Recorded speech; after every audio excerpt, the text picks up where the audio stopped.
Thank you so much for coming to see me this afternoon, especially it's after lunch on the last day of the conference. I hope you've had an amazing conference. I've certainly loved every minute of Hypno Thoughts this year.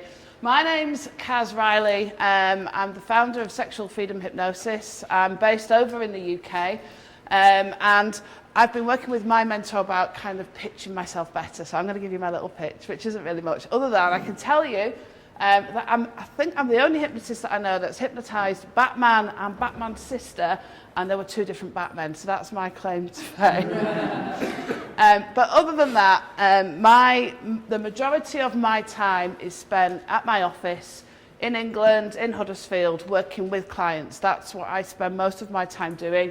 I go out and teach, but the mainstay of my work is client-based, and absolutely everything that I teach is based on what I have learned from my clients. My clients are by far my biggest teacher, and they help me kind of throw away a lot of the stuff that I learned about sexuality, working with sex, and all those kinds of things that I maybe learned, and hopefully we're moving things forward, which is why I come out and talk about this stuff, because we're not in the 1920s anymore, thank goodness. Okay.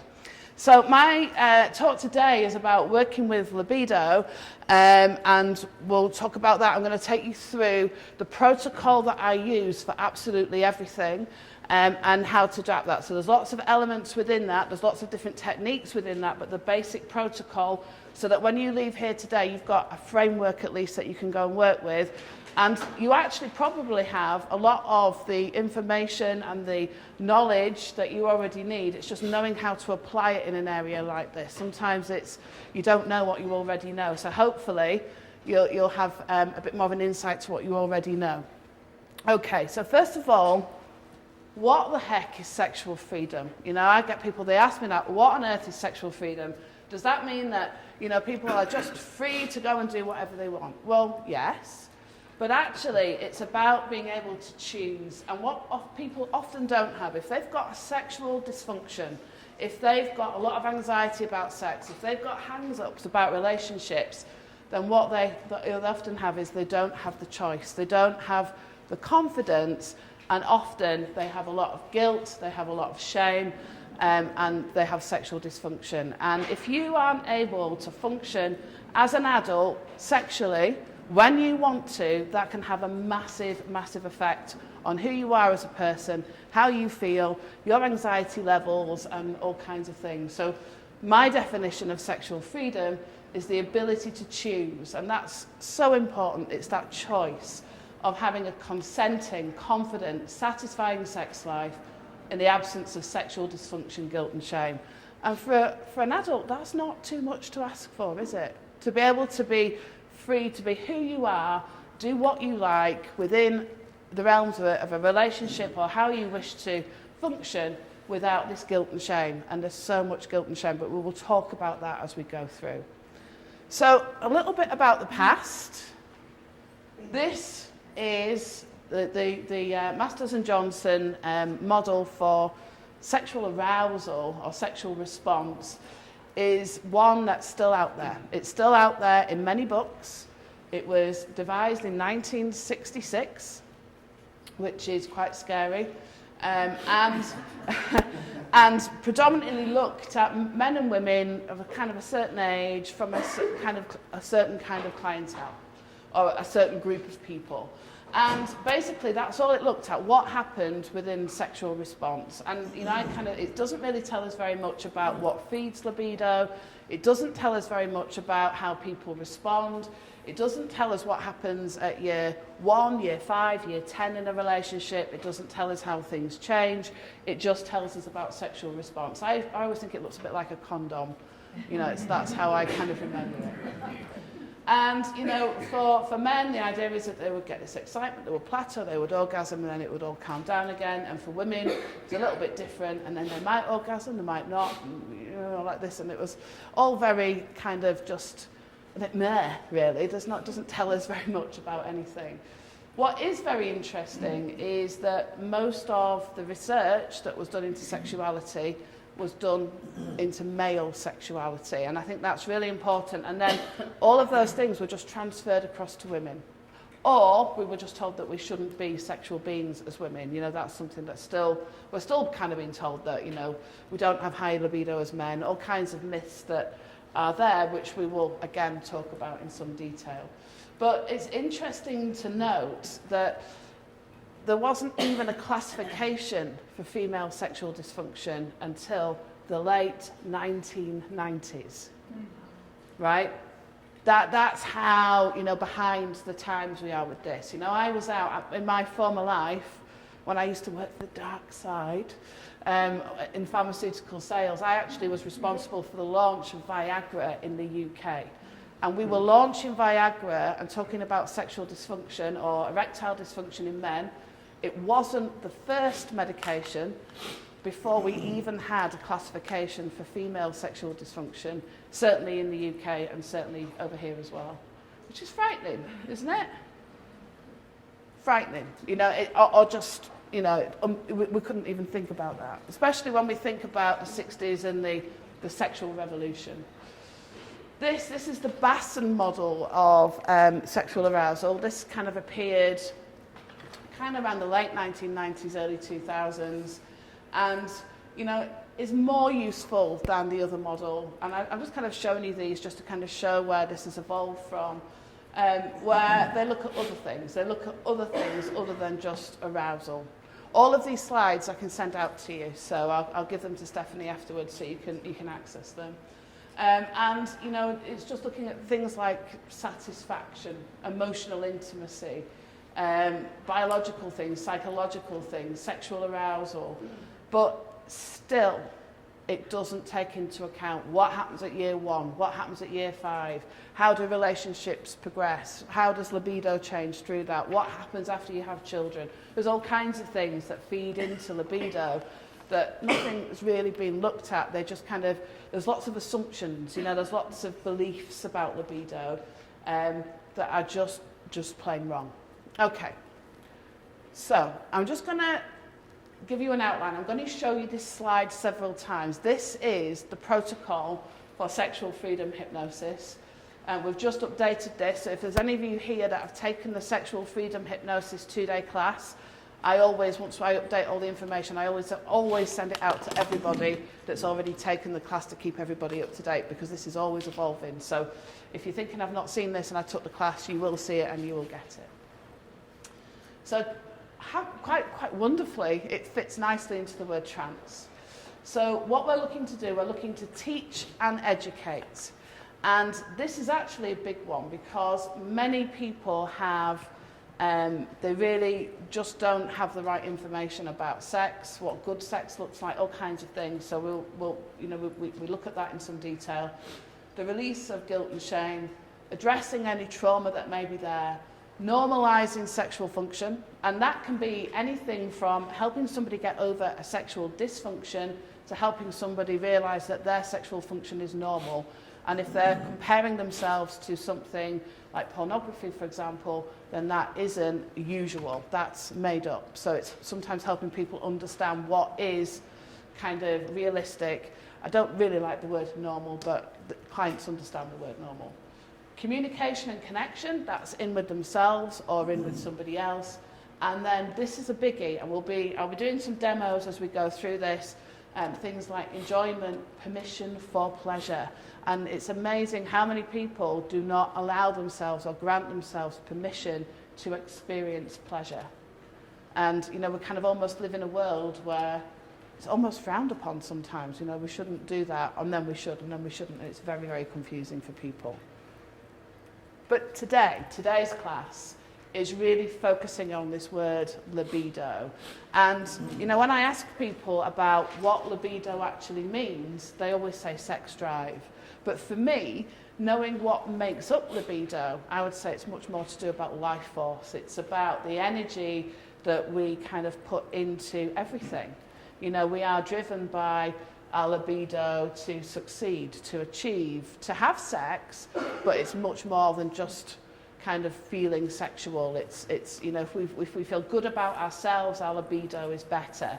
If we're confident in who we are, our libido is better. If we have self-acceptance, our libido is better.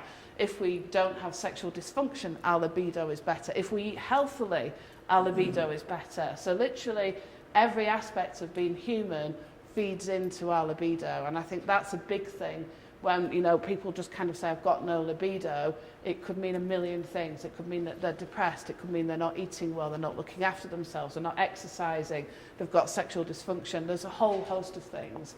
It's not just about sex. And I think that's the thing, you know, because sex is this scary word, people get a bit freaked out about it. So this kind of was my starting point, where, you know, especially where female libido is concerned. I mean, when we look at the history of female libido, you know, it was almost seen as a thing that where hysteria was treated by masturbating women with vibrators, literally like this, with doctors on their knees, hands up their skirts. I don't know if you've seen any of the films about this. It's well worth a watch. They're hilarious. Basically what used to happen was you would get women in the kind of more Victorian times that would actually go and see the doctor faking having hysteria because they weren't getting good orgasms from anywhere else, and they'd got this kind of vibrating anti-hysteria machine. And they used to call it the disease of the mid-quarters from the neck to the knee, which sounds delightful, doesn't it? And they actually marketed this at home. So they, you know, kind of the sexual liberation or oppression, whichever way you wanted to look at it, you know, the Victorian Britain certainly had a lot to answer for.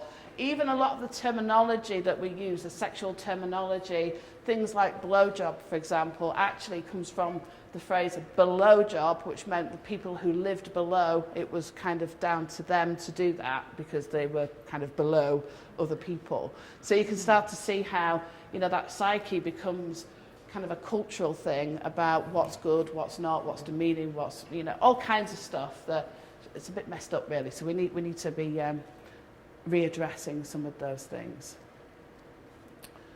Okay. So there are lots and lots and lots of myths that I hear on a very regular basis from clients and from clinicians about sex and libido. And the first one is that libido is orgasm driven. And let's face it, most people can give themselves an orgasm and some of them still have a low libido. They're not necessarily wanting to connect in with somebody. They're not necessarily wanting to have sex, but they can still have an orgasm. They might have several orgasms. In fact, I will get people in my clinic who have, you know, kind of almost an addiction to masturbation and still have no libido. So it's not true that libido and orgasm are connected. Having an orgasm during sex means it was satisfying. I had a lovely gentleman in the other week, or part of a couple. He said, well, you know, I warm her up for 20 minutes and then she has an orgasm and then we're done and it's fine. So she's had an orgasm, therefore I know she's satisfied. But when we think back to what we were looking at in terms of libido, and we'll have a look at in more kind of what fits into libido, we know that it's not just about having an orgasm, and certainly having an orgasm doesn't mean it was great sex. You know, if you don't feel connected, if you haven't got that intimacy, if you don't feel that flow, you know, you don't get whatever need it is met, you're not feeling, you know, it's not hard actually to have an orgasm during sex for most people. For some it is, and for some people have the most amazing sex and never have an orgasm. Or they have to have an orgasm during penetration, that means it was good sex. And it's all these kinds of standards that are really, that we don't really know where they've come from. They're just things that have been put out there and then accepted. Men that have a higher libido than women, this is one of the biggest misconceptions and certainly the biggest myths. Some men have a higher libido than women, some women have a higher libido than men, that's fine. You know, and it doesn't, but women are shamed if they have a higher libido than women. Men are often shamed if they're seen not to have a high libido. It's all back to this shame and this guilt, and it can cause all kinds of problems. Libido does this through people's lifetimes. What's normal one week might not be normal another week for somebody, or it might be different another week, depending on what's going on in their lives, whether they're pregnant, whether they've just lost their job, whether or not they've just discovered something new, where they are in their relationship. There's lots and lots of things that feed into that, and the level of somebody's libido. Libido is the desire to have sex. It's not. It's the desire to connect. It's that sensual feeling. It's the desire to move forwards. It's not just about having sex. Everybody spontaneously, magically wants to have sex. They don't. You know, we get some people that do, some people that can just look at something, that's their trigger, and they're like, yeah, I'm ready to go. Others are more responsive, some people slow burners. We all respond differently to different people in different situations sexually. Now this is a big one. This is the one that is put around all the time. Women lose their libido as they get older or enter menopause. And yet they can be in a 25-year relationship, go through menopause, have no libido, nothing changes other than they end the relationship that they were in, go into a new relationship, their hormones are exactly the same. They're still menopausal or postmenopausal, they didn't suddenly not be menopausal anymore, and their libido skyrockets. So we can, just from that knowledge, know that it's not necessarily about their, but it gets blamed for that. So then women, well, it's because I'm in menopause, I've got no libido.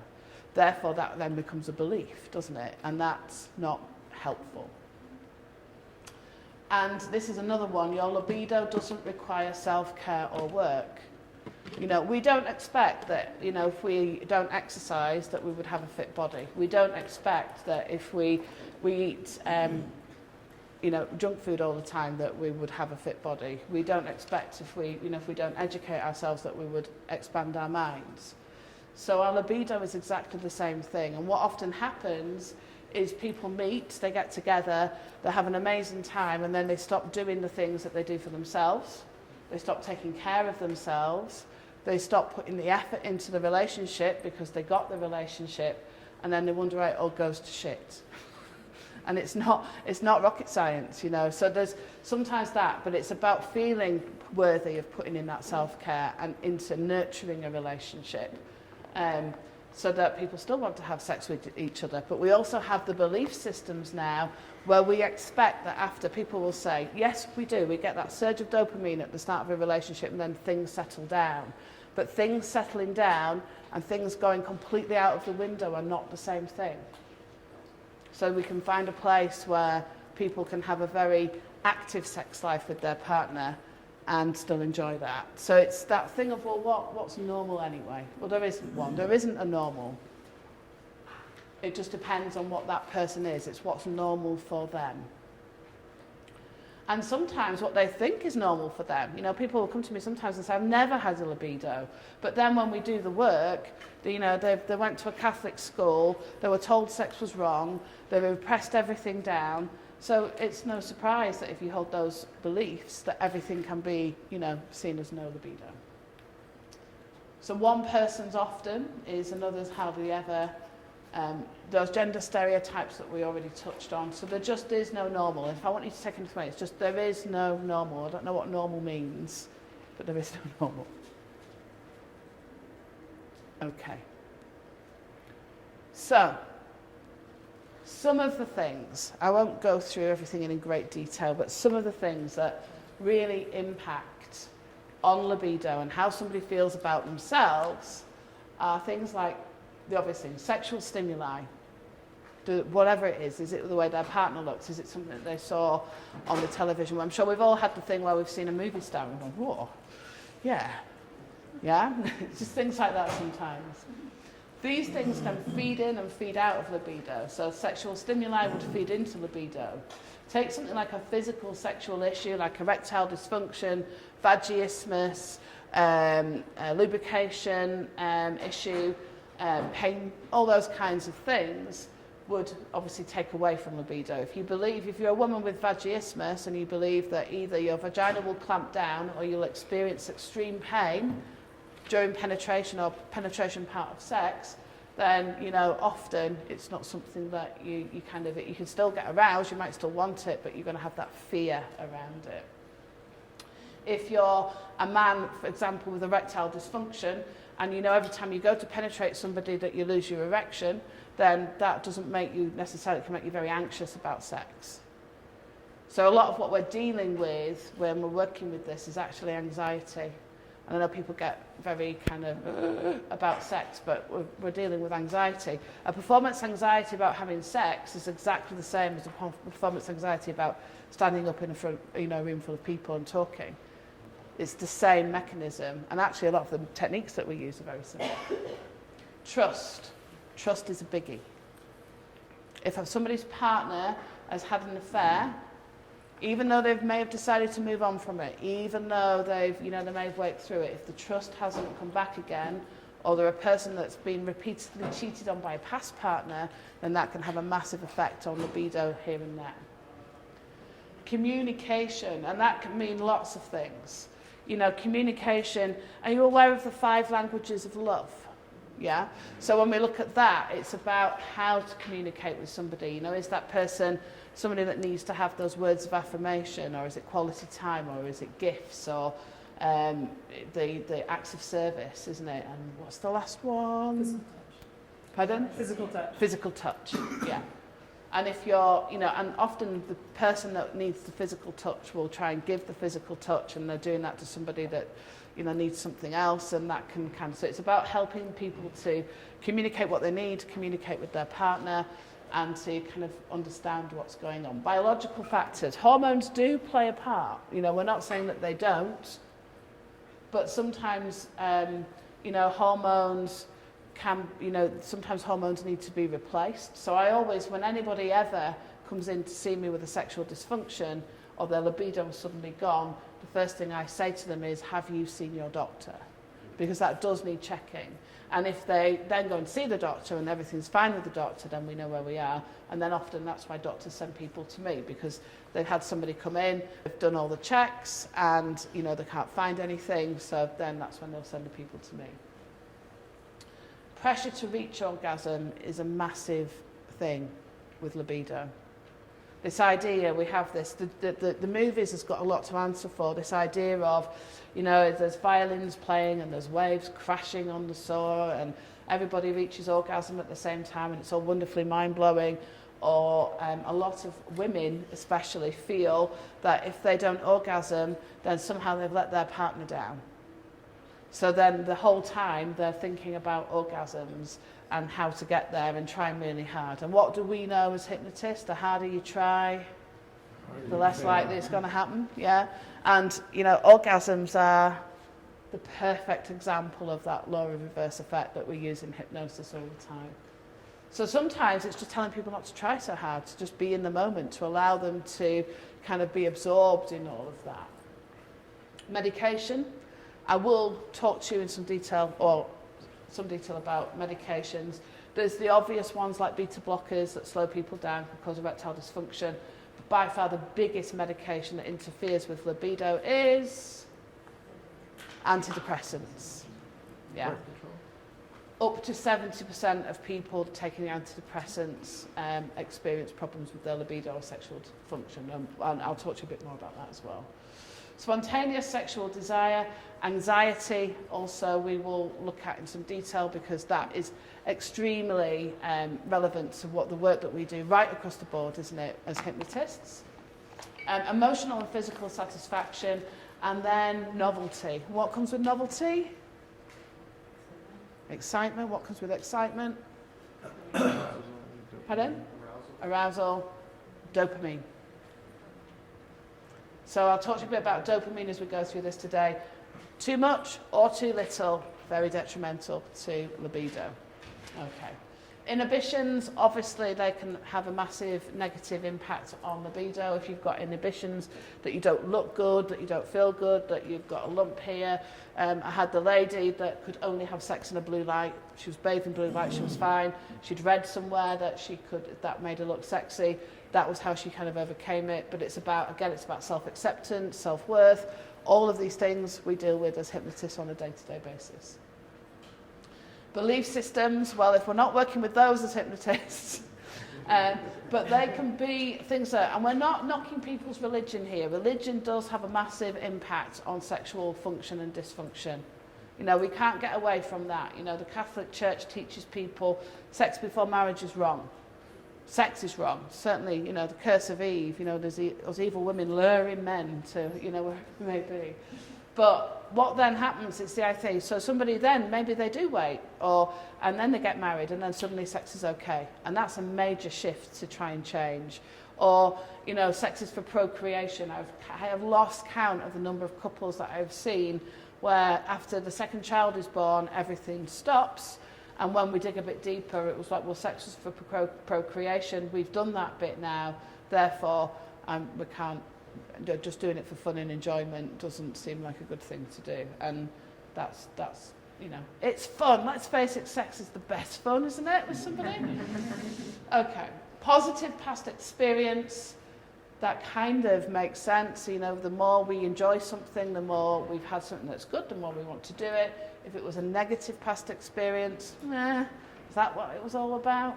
You know, that often I've worked with women where they've gone into a new relationship and then they've gone, oh my God, you know, I can't believe that for 25 years I never experienced that. Wow. You know, and sometimes that's about their experiences of themselves as well, how they experience their own body and allow themselves to do that. And then finally, although I'm sure this isn't an exclusive or an exhaustive list, is emotional intimacy. And often people do need some emotional intimacy. Not everybody, but when that's lacking, you know, often, you know, if you're able to experience that emotional intimacy, that will feed into your libido of wanting more of that. Okay. Any questions about any of that so far? No.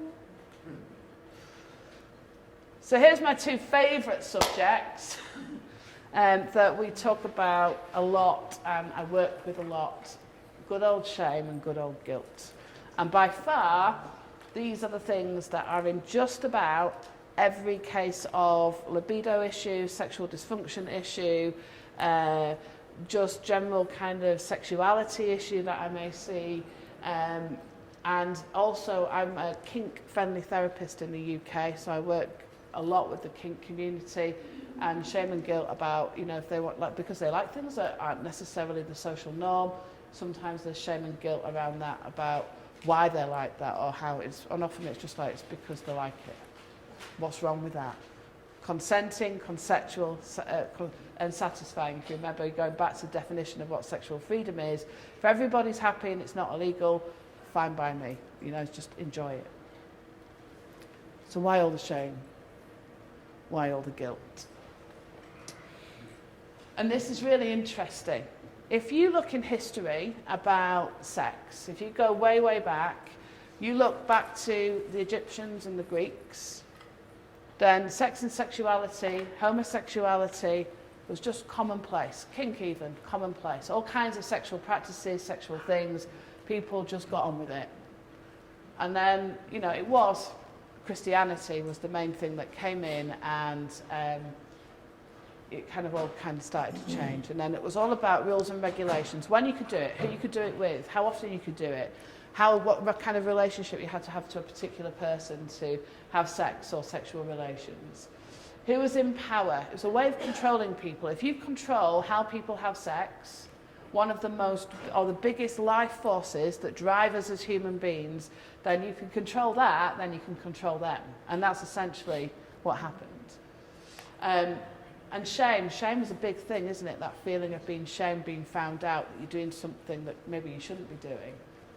And people were told how they should feel about sex. Women especially were told how they should feel about sex, how they should experience sex. We have a phrase in the UK called lie back and think of England. Yeah? That's what good girls would do. Good girls wouldn't do it, but then when they did, you know, it was all about, often for women, it was all about a man's pleasure. And yet, when you speak to men, when I have men in my clinic, the thing that drives their libido and turns them on is a woman truly engaging with them if they're in a heterosexual relationship. There's nothing more arousing to somebody than somebody else being aroused because of them.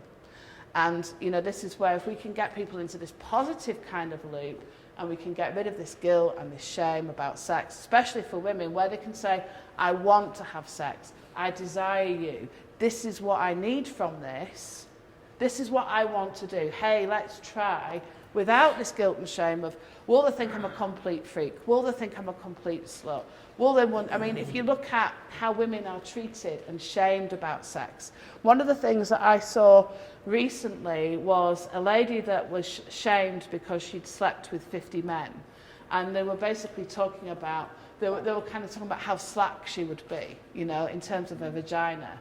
And I turned around to these men that were saying this, and I said, well, how does that change, how is that different from a woman that's had sex 50 times with the same person? Why would somebody that's had sex once 50 times with 50 different people's vagina be different to somebody that's had sex 50 times? And they were like,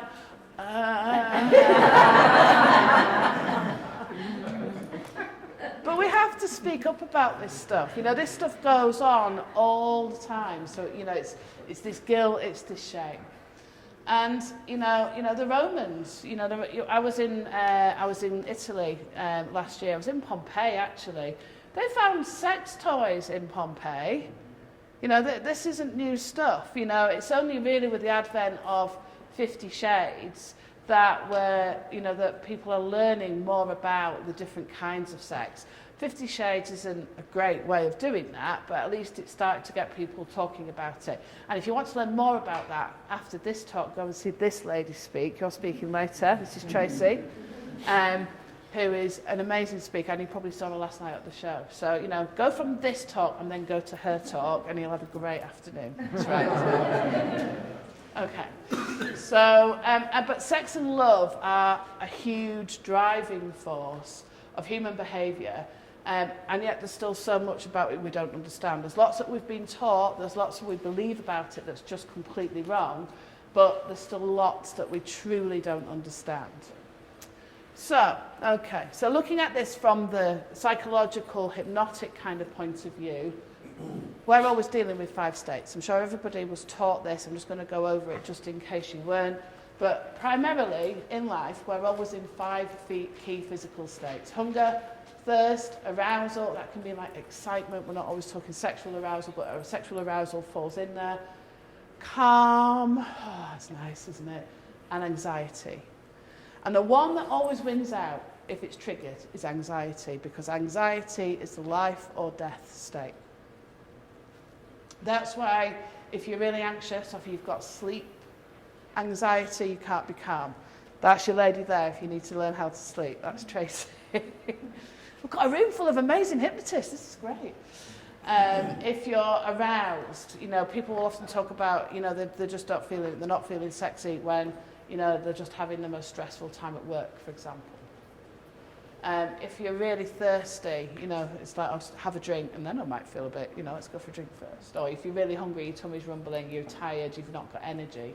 So all of those things, but anxiety will weigh out over them. That's why people will lose their appetite when they're anxious.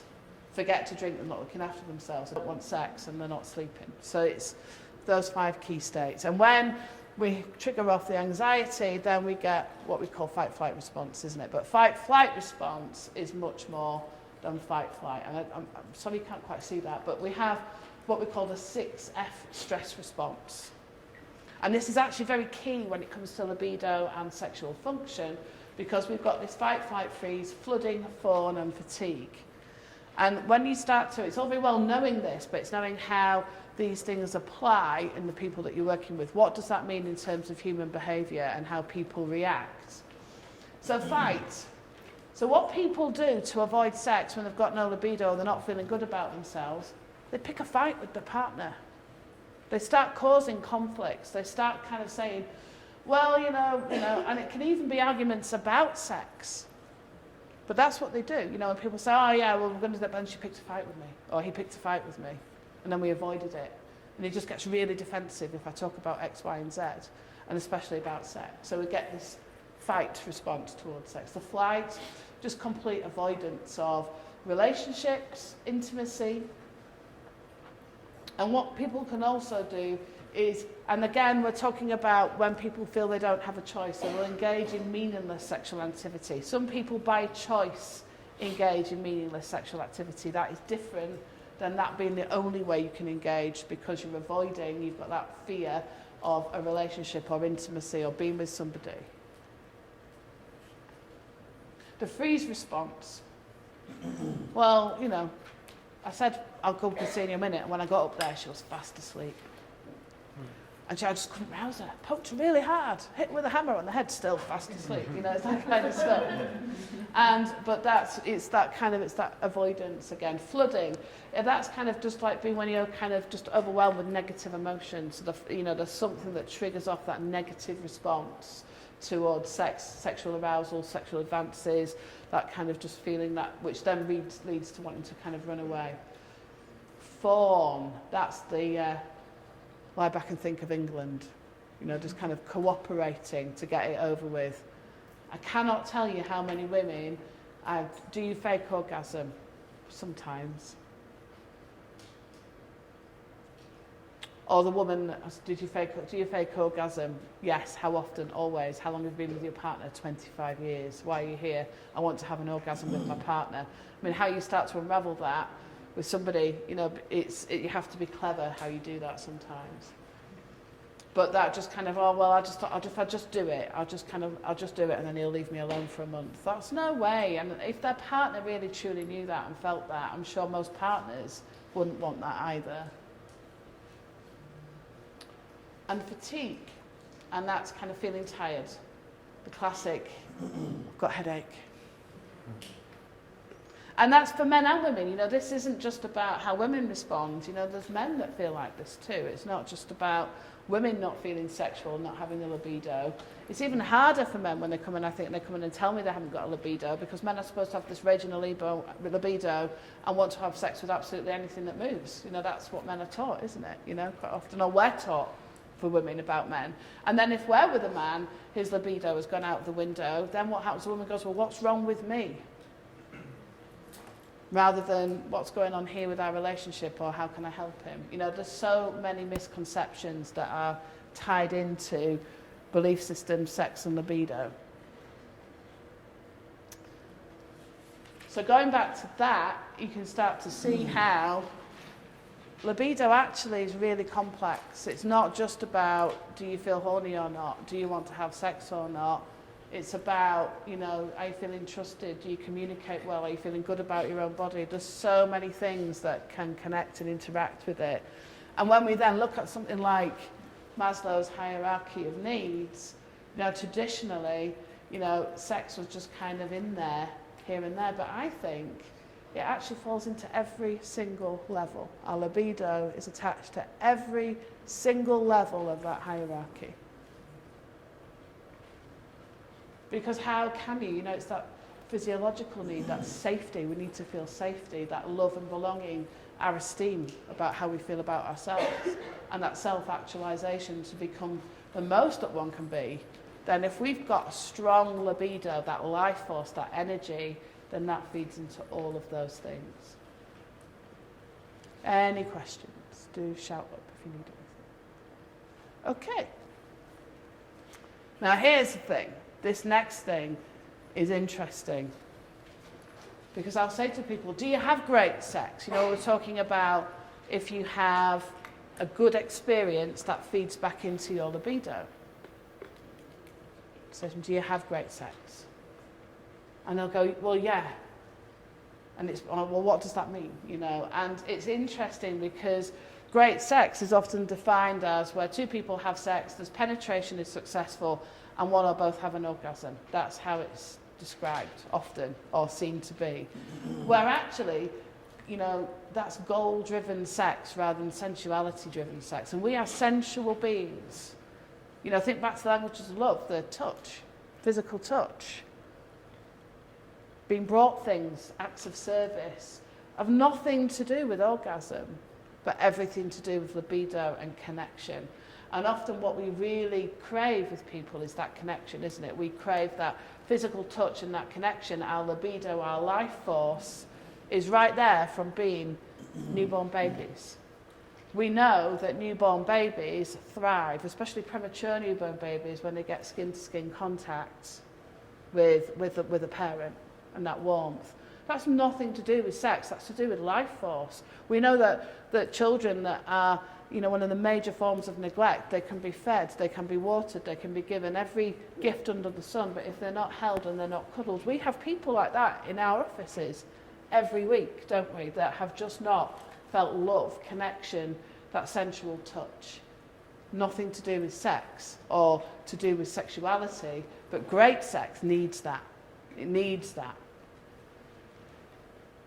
The importance of orgasmless sex.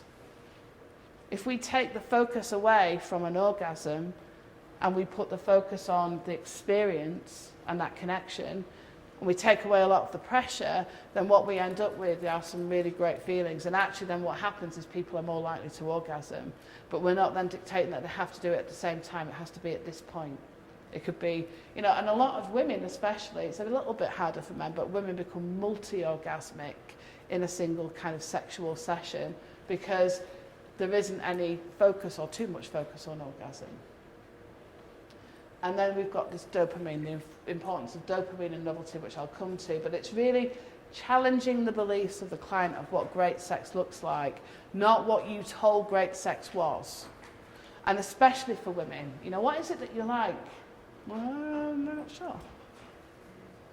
And if you don't know what you like, and if you don't know that it felt good, and if you don't know what you need, and you don't know whether you actually want to be able to communicate what it is that you need, then it makes sense that you become less and less interested in sex because you're not getting what you need. It's a bit like, I guess I always say to somebody, it's a bit like if you're a person that loves cake, and actually, this cake is there, and what you're being served is Brussels sprouts constantly, you're going to get less and less interested in food generally because you've not got your cake, you've just got Brussels sprouts all the time. Does that make sense? It's just, I've heard about this stuff called cake, but I'm just eating sprouts. It's like, you're not going to be, Okay, so it's about challenging those beliefs and helping people understand that connecting with their bodies, about what they feel good, what feels good, how they want to be touched. And also noticing what that changes over time. So how your body responds when you're 19 is different often to how it responds when you're 49. But then we have this thing called dopamine.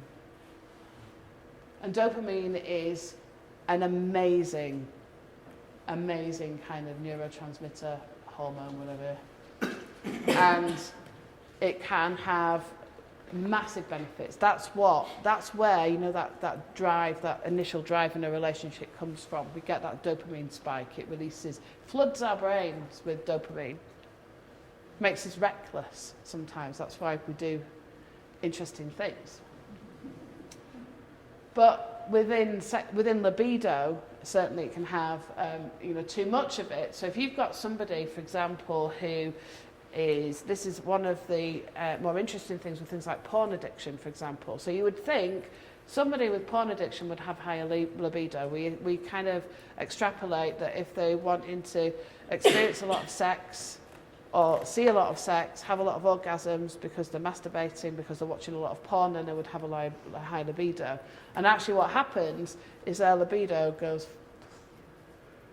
And the reason for that is because they're saturated by this novelty. So where, I always say to people, 20 years ago, when I was the last in Yorkshire, or even more now, I'm 46 this year, but, there were magazines and there was video cassettes, and people would look at those, but they were hard to come by. They weren't something that were there in a plentiful way. And it was seen as naughty, and people would watch them, and they'd get passed around from, around, at school, and people, oh my God, there's a porn film, or there's a magazine, or whatever it would be. Now, kids pick up their phone, they go to the internet, and they can go click, click, click, click, click, click, and they could literally click for a week, and they would never see the same thing twice.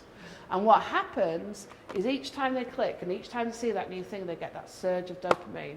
And it all becomes that connection of feeling those sexual feelings with the dopamine. All becomes about clicking, being alone, what they're seeing, not what they're feeling. It's about hands-free sex. It's about everything about penetration. There's no connection.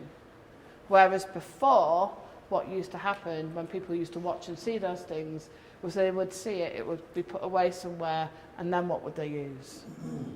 Imagination. So that's why now, too much dopamine in the wrong context can have disastrous effects upon libido. But not enough of it, i.e. there's no novelty within a relationship, there's nothing new, and everything is same old, and when two people start having sex or making love, and they get to this kind of formulaic, well, I'll kiss you here, I'll touch you there, I'll scratch you behind the ear, we'll do this for 5 minutes, and then we'll penetrate. Guess what? Not enough dopamine. And people are like, well, that was a bit dull. It's a bit meh. So they'll go, it used to be great. But they're not feeling it because they're not getting that, or they don't have the confidence to switch things up a bit, to try things out. Or certainly they were ashamed of some of the things that they might have wanted to try out. Bondage, all that kind of stuff that now, thankfully, is starting to come up, which people have been doing for centuries, but only because somebody wrote some books about it is now becoming more main or allowed again. And then we have the opposite of dopamine. We have these antidepressants, and antidepressants kill libido. There is no doubt about that. Antidepressants kill libido. And people say, yeah, but they're depressed anyway. Well, if you were depressed and had a libido, and then you're depressed on antidepressants and you're still depressed, but you've got no libido, we can kind of come to the conclusion that it's probably the antidepressants that's killing the libido. Also, for some people, just they may be less depressed because they're on antidepressants, but the libido is still being shot with it.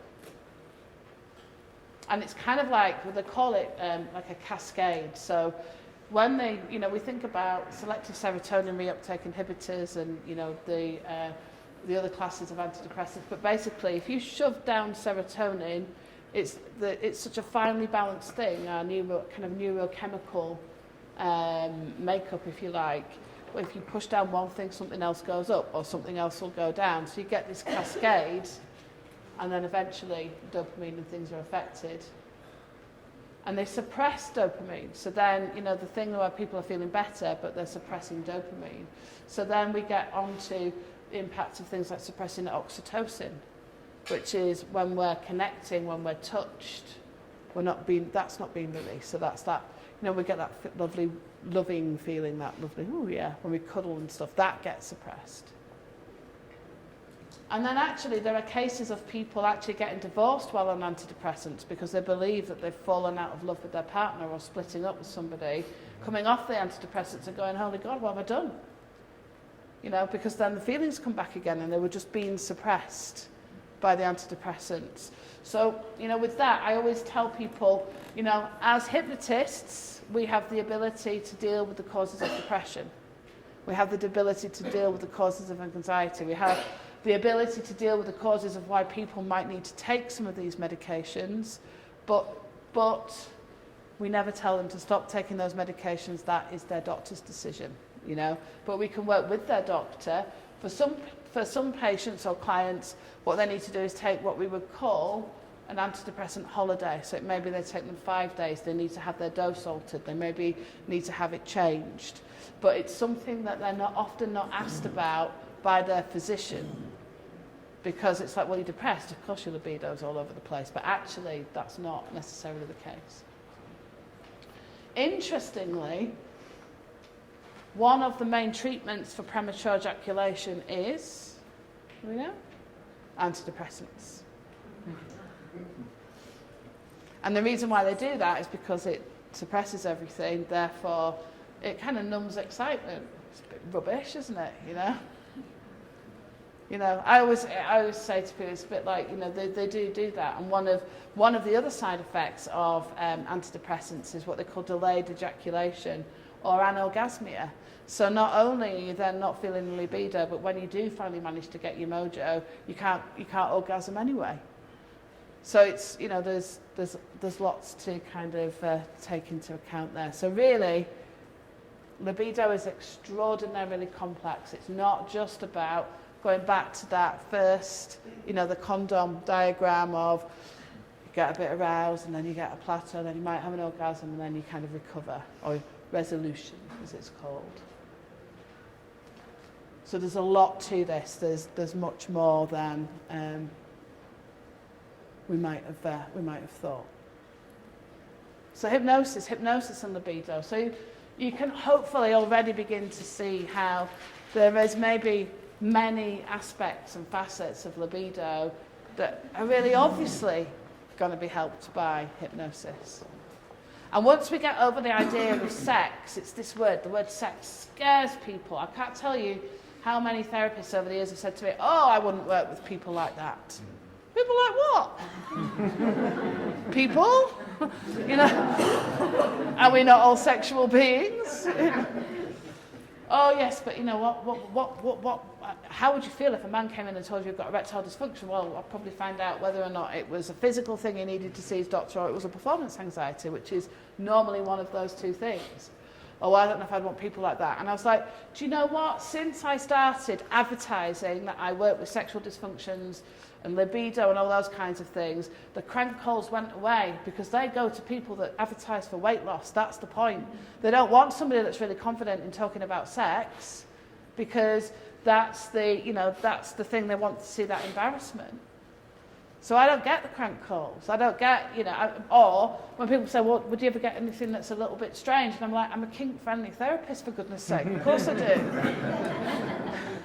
And that's fine, So but one of the things that people always say, or I was taught certainly, specifically with libido, was, well, just regress them to the time when they had one. Fine. Or just regress them to the start of the relationship when it was all good. What happens when we do that? Yes, they go back. It's amazing. I did this with clients, I once got a phone call from a man, and he said, what have you done to my wife? It's like when we first met, I can't cope. But then it waned again. It went away again. And the reason why it went away again is because all the things that she wasn't getting still weren't there. It's not just about wanting it. It's not just about thinking your partner's sexy. It's about all the other things that feed into life with that. So that's why. So regression to cause is great. So when we go to this, we're talking to you about this protocol. When we're going to maybe addressing trauma, release of shame and guilt, regression to cause, even, going back to normalising sexual function, if we've got somebody that's had a bad experience and that's caused a sexual dysfunction since then, that's great. Regression to cause as part of that protocol is great. But libido is so much more than that. It's about addressing all the other things. It's about this teaching and education. And, teaching and education, I never thought how important that was. This is one area, I believe, with hypnosis where content-free isn't necessarily helpful, because you need to know what their misconceptions are. You need to know what they believe that actually simply isn't true. You need to know whether they've been watching lots of pornography and they actually think it's real. And we laugh, but I can't tell you how often I get men coming in to see me that said, I've got premature ejaculation. I'll say to them, how long do you last? And they're like, well, I need to last like half an hour. No, you don't. And I say to them, how long does the average man last? Well, longer than me. It's 4.5 minutes. And they're like, oh. But on the films. And then I go, and I genuinely say this is my standard line now. Well, the film Independence Day, when the whole world is kind of blown up and everything's rubble? And they go, yeah. And I'm like, that's not real, don't you? Like, over in New York, everything's still there. And they go, yeah. And I'm like, well, do you know that most porn films are filmed over the course of a week? There's penile pumps, there's Viagra, it stops and it starts. Women tend not to respond the way that women respond in pornography. I've had lots of women come in and tell me that there's something wrong with them, that they're anorgasmic, because they thought that that's how they had to perform or act. And they've lost the sensuality, they've lost the connection, they don't understand what's real and what isn't. So that education, that teaching, actually, by doing a really great consultation, a really in-depth one. I asked them lots of questions. Is actually really key to this, because often a lot of the therapy is actually done in that process, because it's just about re-educating them so they go, oh, that light bulb moment. Or actually within that you can give them permission to be sexual, to talk about sexual things. I can't tell you how many women I see that cannot say the word vagina or pussy or whatever it is that they call their genitals, and we'll talk about down there and the kind of like this, which tells you how can you be open to having a great sexual experience if you're talking about it and they're literally doing this. Or at home, Mary. In the UK, Mary. You know, and all kinds, or really derogatory names, because women get used to doing that. They hear that, you know. We don't have strong names for female genitalia, do we, you know? It's all very...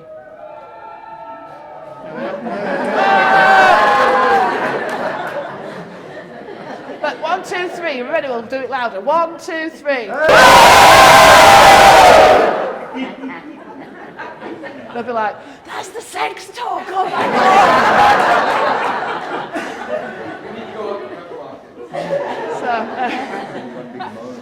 Okay, but we're actually talking about guilt, so I mean, what more could you want? Okay, so that teaching and that education is so important, and as therapists, what we have to be able to do is to talk about that. You know, it's about allowing ourselves to be a little bit vulnerable, I think, because it's not a subject that we talk about generally in life, other than with a bottle of wine, sometimes with our friends, laughing our socks off about, oh my God, you'll never guess what this bloke did, whatever. You know, it's all that kind of stuff.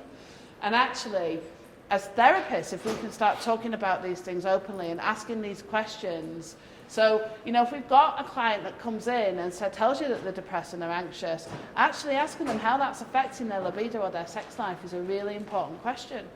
Because sometimes it's their libido or sex life that's causing the anxiety or the depression. So it's looking in a much more kind of holistic way. So releasing shame and guilt, addressing trauma, normalising sexual function, a lot of that is also about boundaries and communication. It's about understanding where boundaries are. And what I'm going to do, if I've got a willing, I was going to say victim, but is just show you a way of setting boundaries. So what we're not doing in this room is we're not going to do any kind of sexual therapy in terms of helping people get over a particular sexual issue. Just because we're in a room full of people, it's been videoed, and not everybody wants that out on the internet at some point later. So, but what we can do is show you techniques how to set up a boundary, and if we've got time, I'm also going to show you a technique to give people this permission for pleasure. Because that often is the missing link. They get through, you know, they're educated, they've got all the knowledge they need, they've got rid of their shame and their guilt, there's no trauma there anymore, you know, they're able to orgasm, they're able to get an erection, they haven't got vaginismus anymore, whatever it may be. They're talking and communicating really well with a partner, and yet they're still not feeling it, and it's because they just don't allow themselves to do it. It's giving themselves permission almost to be a bit selfish. And especially for women, and going back to what we were saying before about how for a lot of men, the thing that turns them on the most is a woman being full of pleasure and being able to let go. That is sexy, isn't it? And, you know, but if a woman's like, oh, I can't possibly do that because I've got to think about, you know, whether or not I need to orgasm, it's about just giving yourself permission. So what we're going to do first is do the boundaries, and I'll show you how to set a boundary. And really it's about... I've always done this based on, you know, Covey's 7 habits? Yeah? So we've got circle of concern, circle of influence, or circle of concern, circle of influence. But what you often find, especially with sexuality and sex, is that people don't understand their own boundaries. They don't understand what's okay, what's not, how they want to be touched, how they don't, when something's all right, when it's not. And when we talk about, with that also comes consent. And consent is an interesting one, because just being married to somebody or being in a relationship with somebody doesn't mean they have consent to have sex with you or to put pressure on you to have consent. So, or pressure on you to have sex, sorry. So what this does is allow people to understand their boundaries and to understand their space so that they can move in and out of that boundary. And they can move things in and out of that boundary. And that boundary's not set in stone, but it allows them to understand what things that they need to be concerned by and things that they don't. So this is also great. It's a metaphorical ego-boosting technique. And what that allows people to do is to kind of move in and out and to kind of know what they can control and what they can't control, so they can put things in and out of that boundary.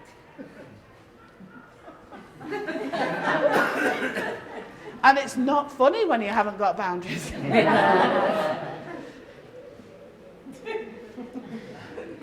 Ooh, sounds interesting in there. So,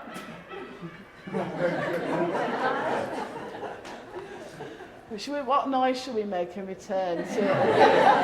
Right, okay, does everybody know how to moo like a cow? Let's do this. This will really confuse them. On the count of 3, we're going to moo really loudly like a cow, and then we'll do boundaries. Are you ready? 1, 2, 3.